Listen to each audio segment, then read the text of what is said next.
Assalamualaikum warahmatullahi wabarakatuh. Saya Adi Rizky dari kelas 11 IPS 3 ingin membacakan tentang dari bab 4 dan bab 5. Pertama-tama kita akan membacakan tentang pengertian dari inflasi. Inflasi adalah suatu keadaan perekonomian ketika harga-harga secara umum mengalami kenaikan harga dalam jangka waktu yang panjang, tetapi pada lebaran itu tidak dianggap karena setelah lebaran harga itu akan turun, dan pada dampak inflasi seperti daya beli masyarakat menurun, nilai mata uang menurun, kestabilan perekonomian terganggu, dan penyebabnya dari itu yaitu permintaan yang meningkat, biaya produksi yang meningkat, peredaran uang yang meningkat, dan meningkatnya korupsi. Cara mengatasinya yaitu seperti melakukan kebijakan moneter, kebijakan fiskal, mengurangi subsidi. Dan yang kedua tentang kebijakan moneter.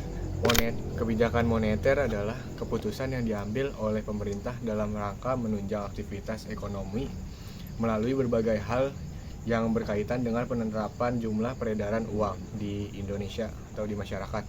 Instrumennya yaitu seperti mengelola suku bunga, mengelola nilai tukar, mengelola lalu lintas devisa, mengatur, mengawasi, dan mengembangkan pasar uang dan asing. Tujuannya menjaga nilai tukar rupiah agar tetap stabil, menurunkan laju inflasi, menjaga harga barang dan jasa agar tetap stabil. Yang selanjutnya yaitu adalah kebijakan fiskal. Kebijakan fiskal adalah kebijakan penyesuaian di bidang pengeluaran dan penerimaan pemerintah untuk memperbaiki keadaan ekonomi. Perannya yang itu seperti fungsi dari alokasi. Fungsi alokasi adalah menentukan dengan tepat bagaimana dana akan dialokasikan. Yang kedua yaitu fungsi distribusi, untuk menentukan strategi uang lebih spesifik agar dana tersebut dapat didistribusikan ke setiap segmen ekonomi di masyarakat Indonesia. Selanjutnya yaitu ada fungsi stabilisasi. Kebijakan pemerintah ditunjukkan untuk menjaga stabilitas perekonomian. Dan yang terakhir yaitu fungsi pembangunan. Fungsi pembangunan adalah kebijakan fiskal yang baik dan tepat agar mempengaruhi pembangunan dan perekonomian Indonesia.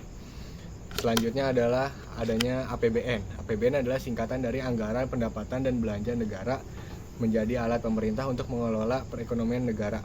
Tujuannya untuk mengatur perekonomian, pendapatan, pengeluaran negara, meningkatkan produksi, serta meningkatkan pertumbuhan ekonomi dapat tercapai. Dan selanjutnya ada APBD. APBD sendiri itu memiliki singkatan juga, yaitu adalah Anggaran Pendapatan dan Belanja Daerah. APBD merupakan rencana keuangan daerah yang disusun untuk jangka waktu 1 tahun.